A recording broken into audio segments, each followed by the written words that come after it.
Hola, ¿qué tal? ¿Cómo están? Nuevamente aquí transmitiendo en vivo desde Género y Acción por Caldero Radio. Yo soy Alice Rodríguez y bueno, pues aquí con el gustazo de cada miércoles, hoy una 4 de la tarde, transmitiendo con un tema que de verdad es un tema complejo, es un tema complicado, pero que no podemos dejar de pasar por alto, sobre todo cuando pues pareciera que ya tenemos total y absolutamente normalizado en el que las noticias, el día a día, pues nos hablen de temas no tan afortunados, como es el caso de la desaparición forzada de personas, cuando tratamos de encontrar una respuesta y que probablemente pues esta respuesta no llega. ¿Por qué? Porque efectivamente está normalizándose una situación que ya tiene muchísimo historial dentro de nuestro país.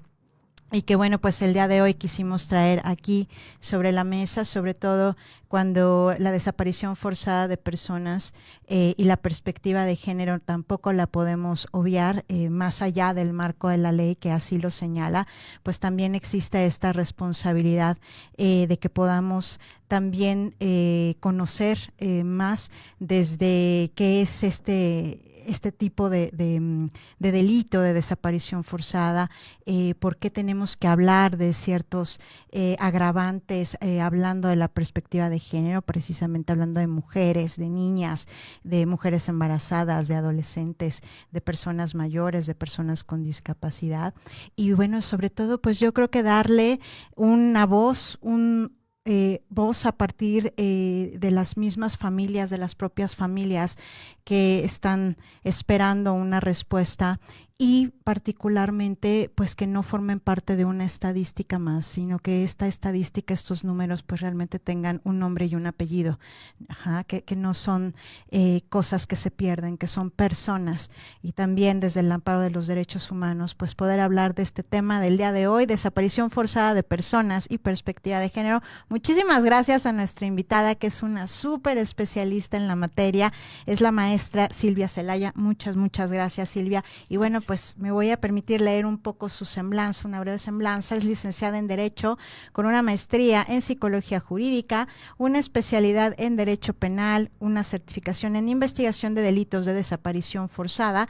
Tiene diversos cursos en materia de derechos humanos y bueno, pues actualmente se encuentra cursando la maestría en Sistema Anticorrupción y bueno, pues cuenta con 11 años de experiencia profesional desarrollándose tanto en instituciones de seguridad pública como de procuración de justicia.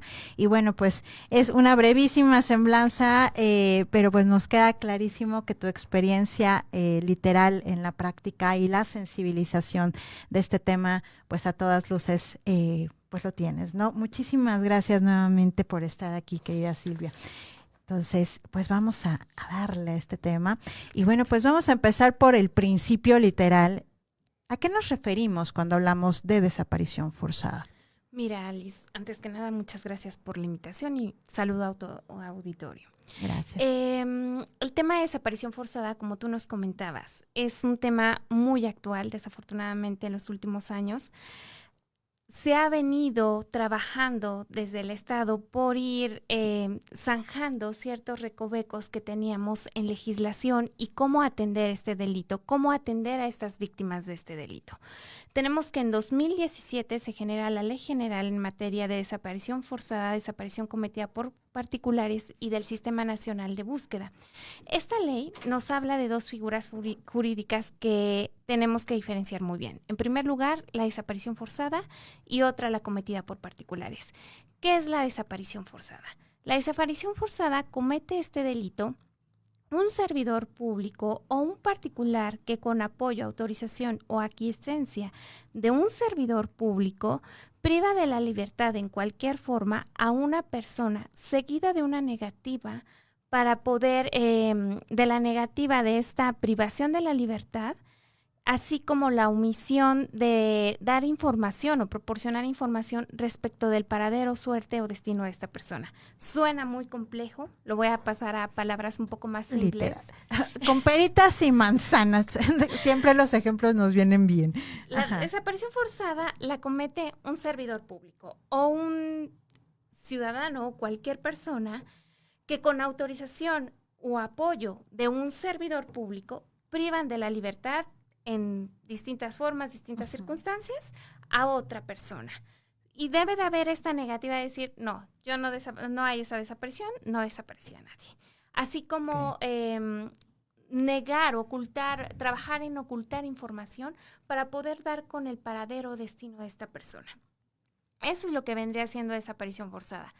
La cometida por particulares es esa privación de la libertad y en la que se hace ese ocultamiento del destino, suerte de la persona, pero tiene la característica que no la comete un servidor público. No hay la intervención de ese servidor público. Entonces, si tuviéramos que decir, ¿cuál es la diferencia esencial entre la desaparición forzada de personas y la cometida por particulares? Bueno, que en la desaparición forzada de personas necesariamente hay la intervención de un servidor público. Vamos a tener que anteriormente las legislaciones no contemplaban la figura de desaparición forzada, únicamente, y lo habrán escuchado, era mucho la privación de la libertad. Exacto. O algunas veces, cuando se daban este tipo de situaciones, muchas veces se iniciaban las entonces averiguaciones previas por delitos de secuestro o muy diversos como tal a la desaparición forzada. Parte del trabajo de esta ley de 2017, que a mí me parece muy, muy afortunada en varios aspectos, es que sí hace esa distinción en tipificar desaparición forzada como tal y la cometida por particulares. Tienen penalidades un poco más altas porque también era un tema que venía generando mucha controversia por obvias razones con las víctimas de decir, o sea, a ver, mi familiar fue desaparecido por un agente del Estado. ¿Cómo es posible que me lo clasifiques por una privación de la libertad o por un secuestro y no haya una pena que realmente corresponda a la gravedad de la situación y que el propio Estado, en el caso de las desapariciones forzadas, esté interviniendo? Entonces, es toda esta parte que se vino trabajando. El delito de desaparición forzada quedó de 40 a 60 años. El de cometido por particulares de 25 a 40 años. Es una penalidad pues bastante alta. En el caso muy particular de desaparición forzada, también viene acompañada de otra sanción, que es la inhabilitación y suspensión del servidor público, que puede ser hasta por el doble de la penalidad que acabo de señalar, de los 40 a 60 años. Luego entonces, pues sí, resulta muy interesante este avance que se tuvo con la ley general. Esto es por lo que hace. ¿Qué otras características? A ver, antes de entrar, hablando, Silvia, de las razones, ¿hasta dónde puede llegar o hasta dónde llegó la exposición de motivos del haber pasado tanto tiempo para poder hacer una diferencia literal entre lo forzado, entre la desaparición forzada y entre la cometida por particulares? Tomando en cuenta, y a lo mejor esto ya es un tema más de historia, tomando en cuenta justamente el contexto histórico de nuestro país. Mira, realmente mucho tuvo que ver para impulsar esta ley el trabajo de la sociedad civil organizada. Exacto. Y de las propias víctimas, que creo que hay un avance importante, todavía hay mucho trabajo por hacer en tema de atención a víctimas y que las víctimas realmente sean escuchadas y sean tomadas en cuenta tanto en las investigaciones como en el tema de elaboración de políticas públicas. Sin embargo, mucho del impulso para que se promulgara esta ley fue del trabajo de la sociedad civil organizada y de las víctimas. Recordemos que antes asociábamos únicamente desaparición forzada a todos estos temas de la guerra sucia, exacto, de los años 60, 70, 80, que era prácticamente cuando veíamos. Pero el tema de desaparición ha cambiado, muy desafortunadamente ha cambiado, porque ahora es el pan nuestro de cada día. O sea, tú ves un noticiero y ves tanto en el caso como de mujeres, como no distingue género. Eso claro, tenemos que dejarlo muy claro, pero sí, conforme ha pasado los años, ha ido aumentando y se da bajo de distintas circunstancias. O sea, es muy complejo y las víctimas precisamente querían tener esa voz para poder decir, o sea, número uno, no es posible que no exista en las leyes. Aparte que lo que pasaba es que en muchas entidades federativas o estaba tipificado o no estaba tipificado o tenían penalidades muy diversas. Entonces, las familias pugnaban, número uno, porque se reconociera que existía desaparición forzada, porque existía una privacidad, cometida por particulares que tuviera una penalidad realmente Exactamente. acorde a lo grave que resulta el delito y que también se trabajara porque las instituciones brindaran esa atención digna y respetuosa a las familias de víctimas. ¿Por qué? Porque también tenemos un tema muy importante en este tema de desaparición, que es la parte de estigmatización. O sea, en el caso muy particular, y ahorita vamos a entrar en ello, por ejemplo, en el caso de chicas, adolescentes o mujeres, las familias llegaban a denunciar y les decían, regrese en tantas horas porque probablemente se fue con el Con novio. el novio.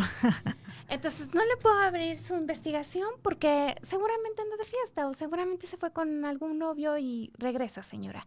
Toda esta parte, con justificada razón, las víctimas lo han hecho valer y se ha traducido en esta ley, yo creo que de una manera muy afortunada, porque sí recoge esta parte de, a ver, Ministerio Público, o sea, tu trabajo no es, o señor policía, tu trabajo no es ponerte a estigmatizar o cuestionar. De entrada, nadie Sí. merece ser desaparecido, bajo ningún contexto, y tu trabajo es ponerte a investigar, no ponerte a estigmatizar a una víctima. Y pasaba que ahí incurrían las autoridades en una doble revictimización. Exactamente. ¿Por qué? Porque tenías a tu familiar desaparecido y aparte tú que recurrías al sistema de procuración de justicia, resultaba ser que me venías a tratar mal, me venías con un tema de estigmatización hacia, no solo hacia el propio desaparecido o desaparecida, sino hasta la propia familia, ¿no?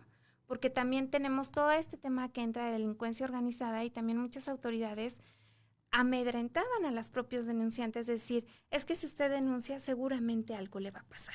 Yo le sugiero que no denuncie. Oye, Silvia, pero a ver, esto que acabas de decir, sin el ánimo de aguafiesta, pero ¿qué tanto realmente? Creo que ese siempre ha sido mi tema. Las leyes pueden estar muy bien hechas porque sí hay que reconocerlo y lo seguiré reconociendo.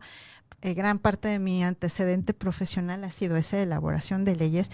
Pueden estar muy bien, pueden tener mucho antecedente, marco jurídico bien hecho y demás.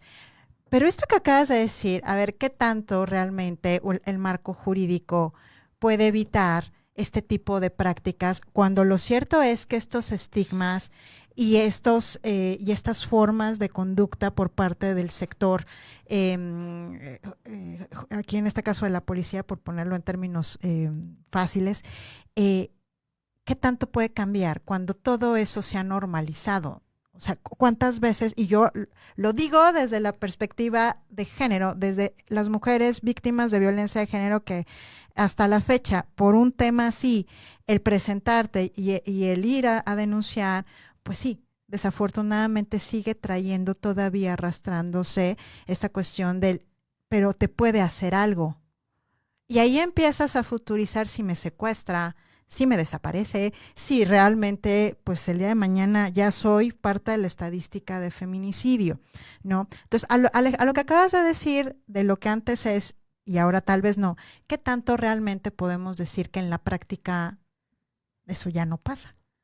Mira, realmente, bueno, traemos desde compromisos internacionales que Exacto. también dan pie. ¿Por qué? Porque el delito de desaparición forzada es considerado por un delito de lesa humanidad. Exactamente. Número uno, por la Bien. Corte Penal Internacional, lo tenemos ahí tipificado, es considerada una violación grave a derechos humanos. No estamos hablando, todos los delitos obviamente tienen una trascendencia, por eso están tipificados en materia penal.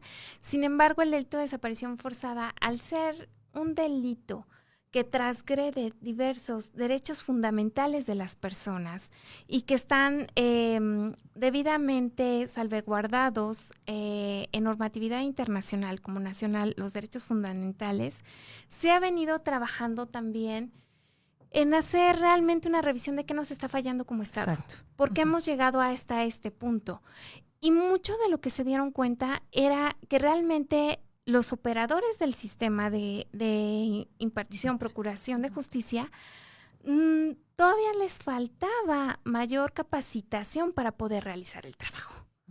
No teníamos esa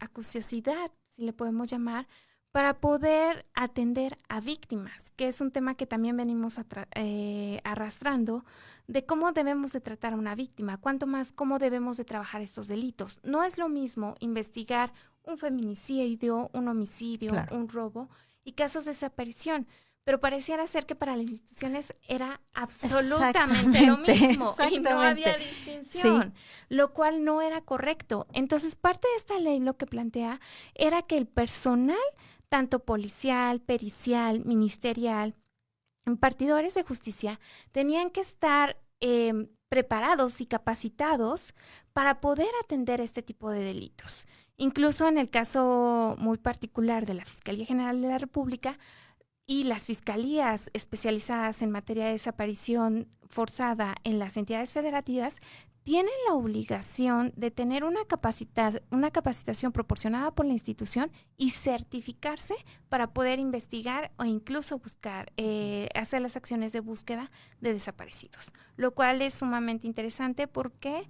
Porque en estas capacitaciones no solo se aborda la parte de dogmática de un delito, de entendamos Ministerio Público, Policía, cómo investiga este delito, sino también la parte de cómo debes de tener un trato sensible y adecuado para las víctimas, porque a fin de cuentas, tú sí tienes una persona desaparecida y tu obligación es investigar y buscar a esa persona, pero también el vehículo principal con el que tú vas a realizar tu investigación es con la información que te van a dar los familiares y los seres queridos. Y estás trabajando, obviamente, con personas que tienen un gran grado de angustia porque no saben dónde está su familiar. No hay nada más angustiante que la incertidumbre de no tener certeza dónde está, qué fue lo que pasó. Sí. Y ellos quieren, obviamente, una respuesta muy rápida. Entonces, también tenemos esta parte psicológica de que yo necesito recabar como autoridad, ya sea de investigación o de búsqueda, esta información, pero tienes una persona que no sabe qué ha pasado con su ser querido. Entonces, tienes que tener la sensibilidad para poder obtener esa información, porque pareciera que es fácil, pero me tocó ver asuntos en los cuales uno de los elementos esenciales que pregunté es pues características físicas de la persona. Están los familiares obviamente tan angustiados en tan grado de dolor y de angustia que no te pueden a veces hasta dar rasgos físicos del ser querido. Claro. Pero no es porque no se lo sepan, es porque estás transitando bloqueados por un periodo emocional bastante complejo. Entonces la autoridad debe tener esa sensibilidad para poder enfrentar y poder trabajar este tipo de delitos, trabajar con las víctimas indirectas que vendrían siendo los familiares, porque esa es una característica esencial tanto del delito de desaparición forzada como del cometido por particulares. Pareciera ser que es una sola víctima, pero no. Atrás tienes otras víctimas, que es toda la familia, todas las personas que tenían vinculación con esa persona que ahorita no sabes dónde está. Sí, justamente, y que bueno, y más adelante vamos a retomar justamente esta importante literal participación que tienen los familiares, el trato también en tema de derechos humanos hacia las víctimas indirectas, porque yo creo que eso es esencial cuando uno está tan metido en temas, de este lado, de temas de violencia de género, que evidentemente también hay mucha desaparición de mujeres, donde dices, cada marcha que vas, cada marcha que pasa lo mismo, ¿no? El dónde está, ¿no? Ese derecho humano también digno de respetarse por el solo hecho de ser personas también de las familiares, porque sí me queda claro, yo creo que sin este movimiento de la sociedad civil y sobre todo aquí sí, de las madres y padres de las víctimas, creo que también se movería muy poco y se harían cambios aún pese a que efectivamente tenemos, yo creo que todo un listado de observaciones por parte de organismos internacionales, pero lo cierto es que hablar de registros, de intentar tener un mapeado, muchas veces sí viene por parte de la sociedad civil. Y bueno, pues siguiendo con el tema, hemos identificado desaparición forzada y nos has dado un preámbulo con el tema de desaparición cometida por particulares. En ese sentido, ampliando un poco más, cometida por particulares, ¿qué podemos decir, Silvia? Cualquier persona que prive de la libertad a otra y esta negativa de decir cuál es su destino o paradero. Okay. Prácticamente yo centraría distinción en la desaparición forzada Uh-huh. a la intervención, Sí. autorización o apoyo de un servidor público, y en la de particulares cualquier persona. También aquí, y por el tema que nos toca de perspectiva de género, también el tipo penal o la descripción penal de que establece la norma también cuida una parte de que en el caso de que de que una persona sea desaparecida, sea víctima de desaparición forzada o de privación de la libertad, durante el periodo de ocultamiento esté en etapa de gestación y no se entregue al menor nacido durante esta etapa de ocultamiento, también está sancionado. Sea que esta persona que tenga al menor o no lo entregue haya o no haya participado propiamente en la desaparición, también está sancionado. Y es un agravante cuando se presentan desaparición forzada o cometida por particulares, cuando se trata de adolescentes, niñas, niños, mujeres embarazadas. La ley es muy específica en que desde el momento que la autoridad tiene conocimiento de la desaparición, tiene que aplicar un enfoque diferenciado y una perspectiva de género. ¿Por qué es importante? No puedes buscar, no es lo mismo las diligencias encaminadas para la investigación y búsqueda de un menor, de una niña, de un niño, un adolescente, a las de una mujer, a las de un adulto mayor, a las de algún defensor de derechos humanos. Personas con discapacidad. Todos los grupos en situación de vulnerable están considerados en la ley y en los protocolos, tanto de investigación como de búsqueda. Esta ley plantea una división importante, bueno, si le podemos llamar división, porque más que nada habla de la coordinación. Se crea una instancia que son las comisiones de búsqueda. Las comisiones de búsqueda y las fiscalías especializadas. Las fiscalías especializadas se van a encargar de la investigación del delito, todas las diligencias ministeriales que se tienen que realizar. Y en coordinación con la Comisión Nacional de Búsqueda y las comisiones locales de búsqueda, se tiene que hacer esta parte de búsqueda de las personas. Búsqueda en hospitales, búsqueda en vida y sin vida. Tienen que ser de manera simultánea. Búsqueda en hospitales, albergues, CEMEFOS, hospitales. Tiene que ser de manera simultánea. Sin embargo, tanto en la investigación como en la búsqueda, desde el primer momento que estas autoridades toman conocimiento de una desaparición, tienen la obligación de aplicar un enfoque diferenciado. En el caso de los grupos que estamos comentando y son los temas que nos ocupan, debe de haber una perspectiva de género desde un primer momento. No se vale conocer de la desaparición, estar 1, 2, 3 semanas haciendo diligencias en desorden, sino que debe de haber una metodología y desde el primer momento tomar en cuenta al grupo en situación de vulnerabilidad que corresponde a nuestra víctima. ¿Por qué? Porque si bien tenemos la desaparición forzada o la cometida por particulares, también pueden advertirse otros delitos. Pueden como violencia de género, violencia sexual, tráfico de menores.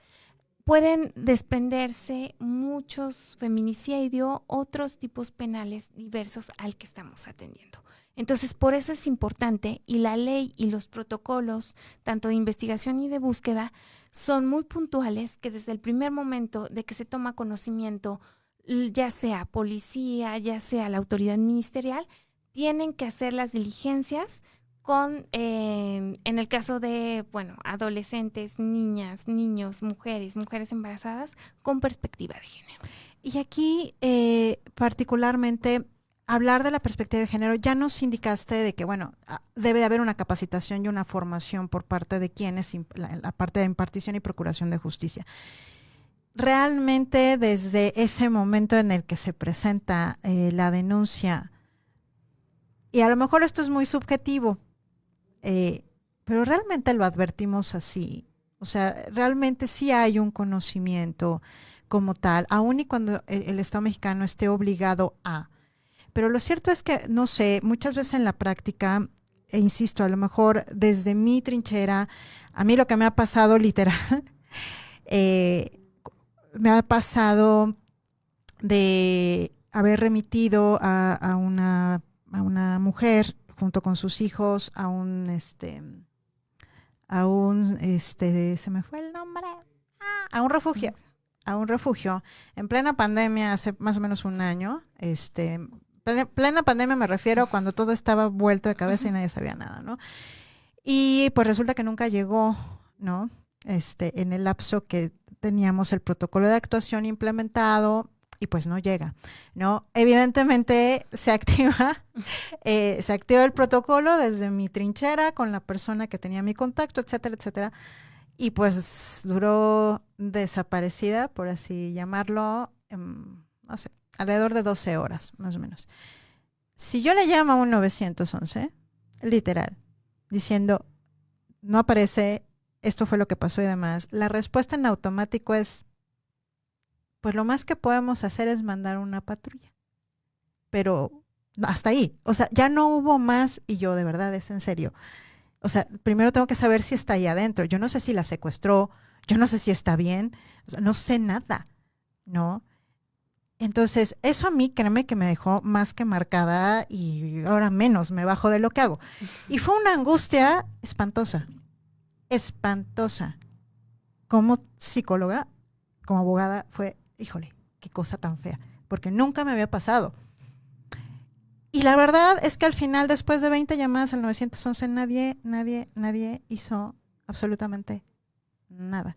Ya la historia tiene otro canal que se tuvo que tocar base a través de otros medios para poder llegar, pero de facto, para un literal mortal, tomar el 911 no fue, al menos en mi experiencia, nada satisfactorio. Entonces, si esto es un tema en donde había una probabilidad de una desaparición, más todo lo que se le acumule, no pasó nada, Silvia. Aquí es un tema que, sí, la capacitación suena muy bonito.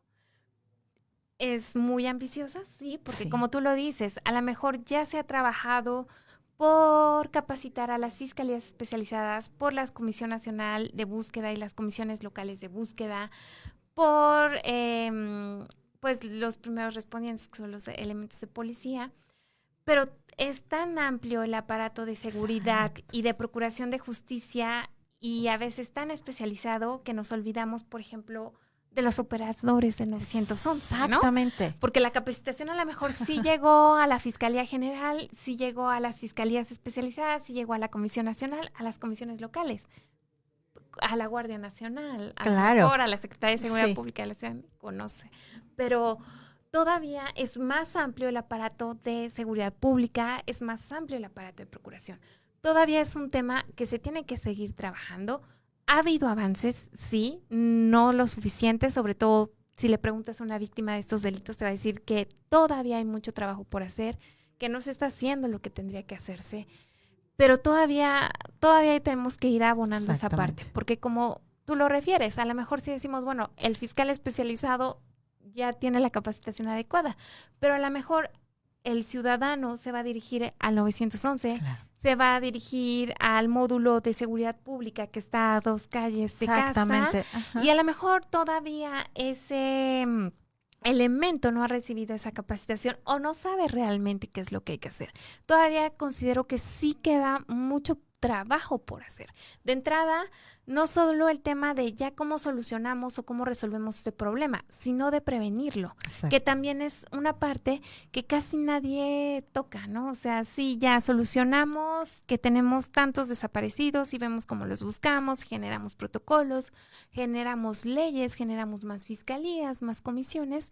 Sin embargo, también creo que si bien es cierto, sí se ha trabajado, todavía nos falta mucho más trabajo en el tema de la prevención del delito de desaparición y de privación. Sí, no, totalmente de acuerdo, porque insisto, esto no era un tema que se estuviera hablando de un maltrato en ese momento, no, o sea, era un tema del no sé a dónde está. No sé dónde está. Literal. Esa situación, digo, al menos yo sí hablo desde aquí, a nivel personal, emocionalmente hablando.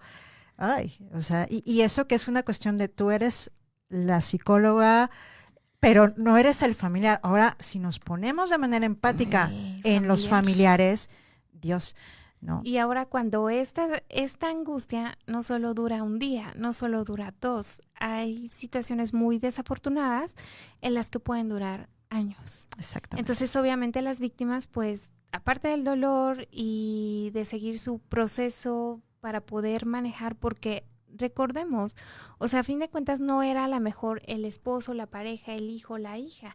También tienen otros hijos, tienen otros Sí, familiares y es esa parte de cómo, o sea, no solo ha sido víctima de un delito, su vida cambia por completo. Cómo sigue su vida así, como la mayor parte del tiempo la dedican a la búsqueda de ese ser querido claro. y dejan de lado las otras partes. Por ejemplo, muchos son mujeres y en algunos casos el de la persona desaparecida era el sustento familiar. Entonces se encuentran ante la disyuntiva de decir, continúo buscando a mi familiar porque obviamente es lo que quiero, o sea, quiero saber dónde está, qué es lo que pasó, pero aparte tengo otros dos Claro. hijos y soy el sustento de mi familia, entonces salgo a buscar trabajo, me voy a trabajar o continúo con la búsqueda, porque es un aspecto que creo que poco se considera o poco se ve.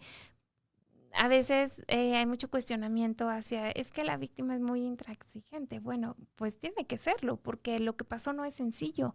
Y número dos, o sea, o continúa buscando a su familiar, o continúa también atendiendo a sus demás hijos, o se va a trabajar. O sea, no creo que sea una situación fácil para ninguna persona. No, totalmente. El aspecto psicoemocional genera un daño irreversible, o sea, literal, sobre todo en los menores, ¿no? O sea, esto del decir, esta sensibilización de que no solamente es desde el punto de vista legal y de protocolos y de medidas de seguridad y de medidas de prevención, no, también existe una parte fundamental que es la parte psicoemocional de quienes están buscando a esas personas, hombres, mujeres, niños, niñas, etcétera, y que como bien señalas, ¿no? ¿Hasta dónde se amplía? Y justamente es la siguiente pregunta, esta agravante del delito, hablando con perspectiva de género, porque así lo indica el ordenamiento legal, cuando nos estamos refiriendo a mujeres, a evidentemente a niñas, a niños,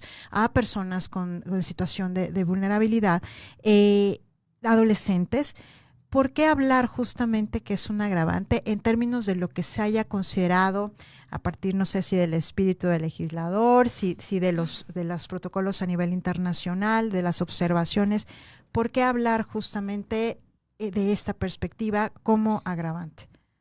Bueno, obviamente se ha tomado los grupos en situación de vulnerabilidad, porque, bueno, dada la trascendencia que tienen.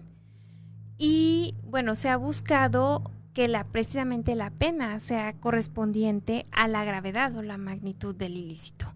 Luego entonces, pues bueno, viene esta agravante como tal respecto de niñas, niños, adolescentes, mujeres embarazadas, adultos mayores. Prácticamente el agravante comprende estos grupos en situación de vulnerabilidad y se aumenta la pena. O sea, aparte de los años que ya yo referí que implica la pena, hay un aumento, hay un adicional, por así decirlo. O sea, la sanción se vuelve más severa cuando se desaparece a estos grupos en situación de vulnerabilidad. Recordemos que las penas, bueno, tienen como principal objetivo tratar de persuadir de que se cometa el delito. Entonces, al menos el espíritu del legislador es, si tú cometes esta conducta, es todavía más grave si se encuadra en alguno de estos grupos en situación de vulnerabilidad. Claro, porque como bien señalamos en el transcurso de la entrevista, pues no, muchas veces va junto con otros tantos delitos, ¿no? Al final del día, a ver, la desaparición de mujeres, de niños, de niñas, bueno, pues a veces la trata de personas, pues ya te implica otra situación. Hablar de violencia de género, hablar de feminicidio, hablar de la explotación. Y creo que situar y tener la capacidad de poder identificar cuando estamos ante un grupo en situación de vulnerabilidad o cuando no lo estamos, va a abonar para que nuestra investigación o nuestra búsqueda llegue a un buen puerto. ¿Por qué? Porque no va a ser lo mismo el contexto en el que desaparece una niña, un adolescente, al contexto en el que desaparece un adulto mayor, Claro. no va a ser el mismo el de defensor de derechos humanos, alguna persona por su orientación sexual, que también puede ser algún motivo de desaparición. No va a ser las mismas las diligencias y los lugares donde tienes que buscar a esa persona. Por eso yo siempre lo he dicho, a lo mejor de manera muy coloquial, que tanto la autoridad investigadora como los elementos de policía y las autoridades de búsqueda tienen que hacer como un traje a la medida, son como un sastre. O sea, pareciera ser que vienes y me reportas desapariciones todos los días y voy a hacer las mismas diligencias. No es las mismas diligencias que vas a hacer para una niña desaparecida que para un adulto mayor. Tienes que poner ese cuidado en conocer el contexto donde se desarrollaban, si esa situación propiamente de vulnerabilidad los colocó para la desaparición y hacer diligencias muy específicas para cada grupo o para los que no están dentro del grupo en situación de vulnerabilidad. No es que ahí a veces nos confundimos un poco. Es que si está en grupo de situación de vulnerabilidad es un poco más importante. No, aquí no hay más ni menos importantes. Aquí cualquier persona desaparecida, cualquier persona privada de su libertad, ilegalmente de su libertad, debe de ser buscada de manera inmediata y ser muy acuciosos. Por ejemplo, me gustaría puntualizar que en el caso de niños, niñas, adolescentes, no se vale decir esto de regrese dentro de 72 horas. Exacto. De manera inmediata, la autoridad tiene la obligación de abrir la carpeta de investigación y de empezar a realizar las acciones de búsqueda de manera coordinada, que también es algo muy interesante que propone la ley, de decir, la autoridad investigadora y el policía no pueden estar de manera desarticulada, tienen que articularse y coordinarse para que puedan realizarse tanto las diligencias de investigación del delito como para las de búsqueda. Ahí me parece que no he dejado muy claro que a raíz de esta ley sí se separa un poquito la parte de investigación con la de búsqueda. No quiere decir que van en líneas distintas, sino que estas autoridades se tienen que coordinar para investigación y búsqueda y tienen que auxiliarse, tienen esa corresponsabilidad y tienen esa obligación. No es si la comisión quiere o si las fiscalías quieren. O sea, tienen que coordinarse para poder realizar ambas actividades, cada uno en el ámbito de su competencia. Claro, pues es que siempre estos temas tendrán un abordaje multisectorial y multidisciplinario. O sea, insisto, no, creo que una cosa no puede ir sin la otra. Aprovechando aquí, muchísimas gracias a quienes el día de hoy se han dado tiempo de estarnos escuchando. Gracias. Adolfo Reyes tiene una pregunta. Sé qué actividades, además de periodismo, son más susceptibles qué buena pregunta, de sufrir desaparición forzada. Y bueno, ahorita le contestamos, le contesta. Y Michelle, BCB, Michelle, saludos, buen tema, excelente. Buenos días, excelente tema, muchísimas gracias. Bueno, pues repito la pregunta, Adolfo, ¿qué actividades, además del periodismo, son más susceptibles de sufrir desaparición forzada? Claro, ahorita que contesta nuestra invitada, pero ¿qué tema? Los periodistas. Simplemente así lo dejo. México, realmente, yo no sé su futuro, hablando de los colaboradores dentro del periodismo, donde ha sido muy desafortunado creo que desde siempre, históricamente hablando, no el riesgo que corren. Y bueno, pues te dejo literal la pregunta, ¿de qué otras actividades aparte del periodismo? Bueno, más que actividades, no podemos decir si te dedicas a esto, serás susceptible de ser desaparecido. Sí.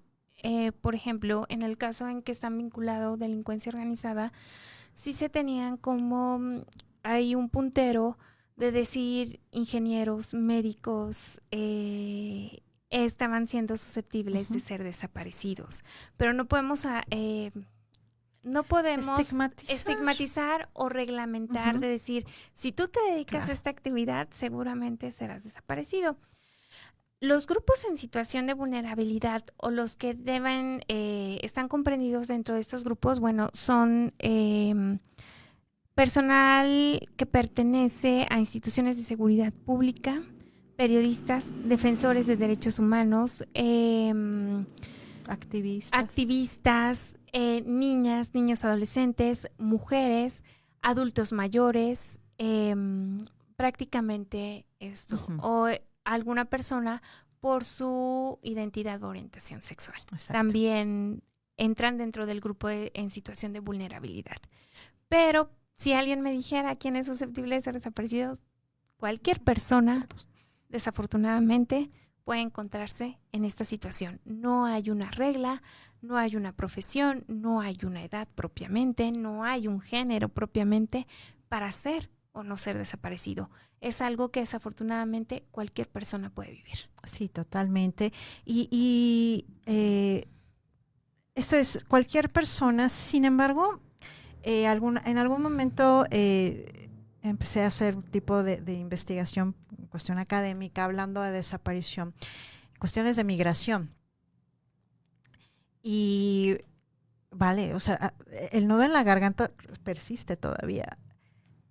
Creo que un gran tema es la desaparición literal cometida tanto por particulares como desaparición forzada de migrantes.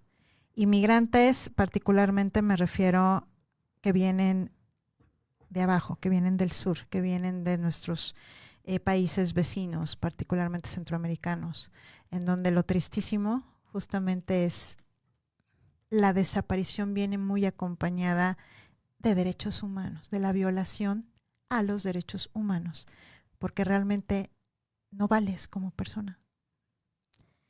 Es un delito complejo, también es considerado un delito complejo por esta circunstancia que tú comentas. O sea, no solo trastocas un derecho fundamental, trastocas una pluralidad de derechos humanos reconocidos en ley y que desafortunadamente se siguen actualizando día a día estos casos. Como comentabas, en el caso de los migrantes, sí están también en grupo de situación de vulnerabilidad.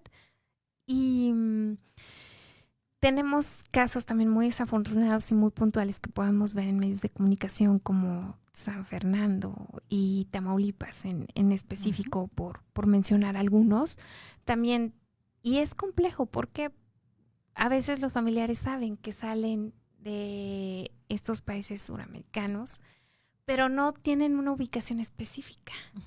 Entonces, la última comunicación a lo mejor lo pudieron haber tenido en alguno de los estados de tránsito y a lo mejor la desaparición, que eso también es un problema y sí representa también, hay que reconocerlo, un problema a veces para la autoridad de investigadora y para las autoridades de búsqueda, poder ubicar a veces el punto exacto donde se da la desaparición, porque yo pude haberte tenido la última comunicación aquí. Y a lo mejor la desaparición es a 1 hora de distancia. O sea, a veces no hay certeza, a veces no hay testigos. La verdad es que hay casos, es investigar y buscar personas es algo muy complejo. ¿Por qué?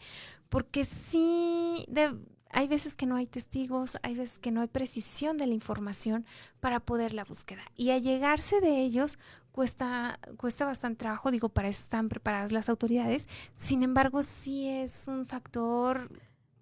Yo sí creo, no sí. sé, yo creo que todos estos tipos de delitos son complejos per se, evidentemente. Podrás tener, insisto, mejores leyes. Sí, el gran reto es la profesionalización del personal,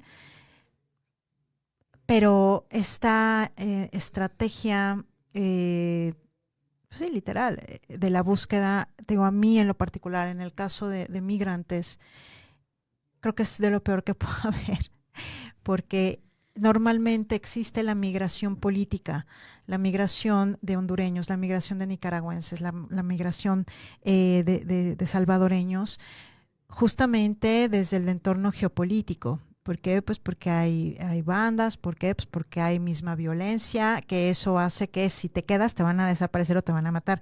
Ah, bueno, pues ¿a dónde me voy? Voy a Estados Unidos, pero tengo que pasar por México. Bueno, pues qué lástima, porque pues ahí justamente es realmente, y lo que las autoridades, siendo objetivos, no se ha reconocido, del gran peligro que en ese transitar, llámese por crimen organizado o por otra serie de mismas situaciones, se da esta desaparición, pero el punto fino era sigue siendo derechos humanos por esta misma esencia del no vales nada, o sea, como ser humano no existes.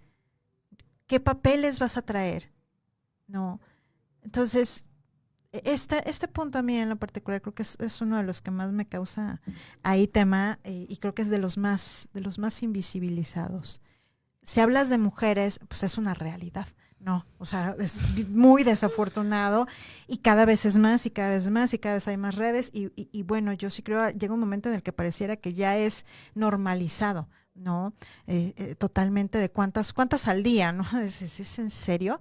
5 adolescentes en un rato, bueno, más Y las ya que se nos parece acumulen. normal, que es lo peor. Yes, O sea, ya lo hemos llevado a un grado de normalizar las desapariciones, sean de mujeres, sean las que van de la mano del desplazamiento forzado interno. Eh, pero si a mí me preguntaran, yo consideraría que cualquier desaparición, bajo cualquier sí, circunstancia, es terrible y que no hay un día en que no se actualice este delito. Muy exactamente. desafortunado. Y prácticamente, digo, ya hemos hablado de la tipología, de las agravantes, de la perspectiva de género, tema de migración, tema de sector vulnerable, personas. Y ahora sí es el abordaje, Silvia, desde el punto de vista social, desde el punto de vista de al menos, y bajo tu expertise, de la gran relevancia tangible que implica el movimiento de esas familias, los movimientos sociales que a lo mejor a mí nunca me ha pasado, pero que eso no te quita generar la empatía. ¿Por qué? Pues porque a lo mejor quienes, no sé, a quienes nos dedicamos a estas cuestiones llega un punto en el que dices, no puede ser. Y ese no puede ser, sí es por un tema de política pública, sí es por un tema de que a lo mejor grandes organizaciones federales, estatales, municipales quieren hacer su mejor esfuerzo, pero que bueno, no deja de ser una situación que necesita un presupuesto, ¿no? Para lograr un objetivo y que a veces ese presupuesto no llega, no existe, ¿no? O no se le da el valor que se le debe de dar. Y entonces ahí entran las sociedades y entonces ahí entra gente que con sus propios recursos comienza a buscar, porque esto hoy es una realidad. Entonces, ¿qué opinas con relación a la participación de la sociedad civil? Mira, como te comentaba al principio del programa, realmente que se promulgara esta ley venía mucho del trabajo tanto de las víctimas, familiares de desaparecidos y de la sociedad civil organizada. Creo que el trabajo que está haciendo tanto las víctimas como la sociedad civil es muy aplaudible porque realmente han ayudado a que esto se tome más en serio, a que ya las autoridades o lo que no están haciendo, que no debería de ser, o sea, no justifico porque no debería de ser que las madres de víctimas sean las que estén buscando y no tener una respuesta realmente del Estado, que es quien lo debe de hacer, quien sí tiene la obligación de hacerlo. Han crecido mucho. Es un derecho incluso ya reconocido de las víctimas en la Ley General de Víctimas, que tienen este derecho a ellos mismos organizarse como víctimas para poder hacer esta solicitud y hacer respetar sus derechos. Anteriormente eran un poco mal vistos ya en la práctica, si nos atrevemos a decir, las organizaciones y las asociaciones de víctimas. Sin embargo, las asociaciones de víctimas ya no solo se han limitado a exigir un derecho, también han sumado con un hacer cursos para que entre ellas sepan cuáles son sus derechos, para que personas que desafortunadamente se suman a ser víctimas de este delito sepan qué pedir a las autoridades, que ya no los engañen con que estamos haciendo algo y realmente no se está haciendo algo, que si alguna autoridad las trata mal, las demás familias sepan a qué otra instancia deben de recurrir para poner un punto ahí de esta autoridad no me está haciendo caso, esta autoridad me está revictimizando, esta autoridad no está haciendo lo que tiene que hacer. Entonces, creo que la sociedad civil y las víctimas han hecho un excelente papel en los últimos tiempos. Creo que y han tenido muy buenos resultados. Ujú. Y a mí lo que más me agrada de este trabajo que han venido haciendo es eso. Conozcamos nuestros derechos y no solo busco, a mí me llegaron a decir algunas víctimas, yo no solo vengo a buscar a mi hija, a mi hija, a mi pareja, a mi esposo. Yo también estoy buscando a los demás y tú los ves llegar con fotos de todos los que pertenecen al colectivo o hasta los que no pertenecen a ese colectivo. ¿Por qué? Porque ya no hablamos de un interés de un cierto grupo de personas Sí. o de una persona, sino es todos somos víctimas de esto, de todo, en manos de todos nosotros está cambiar esta realidad que tenemos. Entonces han hecho trabajos excelentes desde incluso capacitación, cursos, trabajar incluso con las autoridades, sentarse en mesas de trabajo, apoyar a otras víctimas del delito. En específico las ONGs han hecho un trabajo pues sin percibir una contraprestación económica, de dar esta asesoría jurídica a las víctimas, de dar seguimiento ante la autoridad ministerial. Exacto. Entonces, han trabajado muchísimo, siguen trabajando, muy aplaudible, ambas partes lo que están haciendo. Creo que sí ha abonado a ir zanjando, como yo le llamo, este problema, porque realmente creo que para solucionarlo nos queda todavía un largo camino y mucho por hacer. No, totalmente. Y ese largo camino realmente es muy largo. No nos bajamos del barco, pero sí es muy largo. ¿Por qué? Porque partes desde un contexto histórico, partes desde un aspecto sociocultural, partes desde la pobreza, partes desde la política pública que aún no llega el recurso para la educación, ¿no? En donde pues realmente el problema de origen basado en la evidencia, pues es que que destines recursos públicos para la educación, para la generación de empleos, para que efectivamente la sociedad pues pueda tener una mejor oportunidad, ¿no? Y justamente ya para terminar, ya estamos a 4 minutitos de cerrar, con relación a lo que estoy comentando, no sé si exista, Silvia, o simplemente tu opinión, una estadística desde el punto de vista del del por qué existe la desaparición forzada o la desaparición de personas desde quien lo ejecuta, desde quien lo hace. A lo mejor es muy complejo, pero creo que esa es en realidad la respuesta desde mi perspectiva, investigar el por qué. Y eso es un gran reto. El por qué ha resultado muy complicado. Tenemos visos de por qué, tenemos estadísticas, algunas es parte de lo que por eso se necesitaba un registro único, porque cada autoridad tenía una cifra, otro estado tenía otra cifra, una instancia una, otra instancia otra.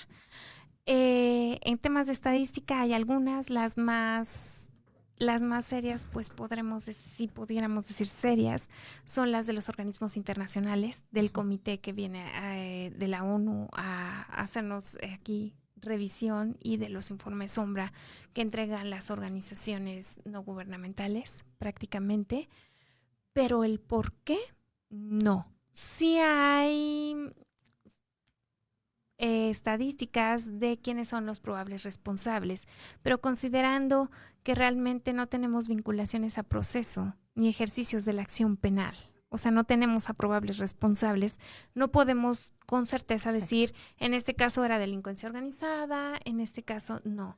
Tenemos pautas de decir, bueno, hay implicaciones o líneas de investigación, mejor dicho, en las que hay delincuencia organizada, otras cuestiones de carácter personal, unas cuestiones de género, pero todavía considerando que es un delito, que todavía falta mucho para realmente sancionar a los responsables de estos delitos, Claro, pues se complica.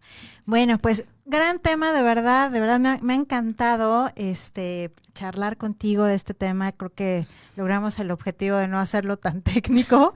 Es un gran tema. Muchísimas gracias, Silvia, por haber estado aquí, por haber aceptado, por habernos compartido tu conocimiento, que me queda claro que es amplísimo, y una gran mujer, de verdad, por estar justamente en donde a veces nadie quiere estar, que son estos temas. Muchísimas gracias. De verdad, no sé si tengas alguna red social donde quieras compartir.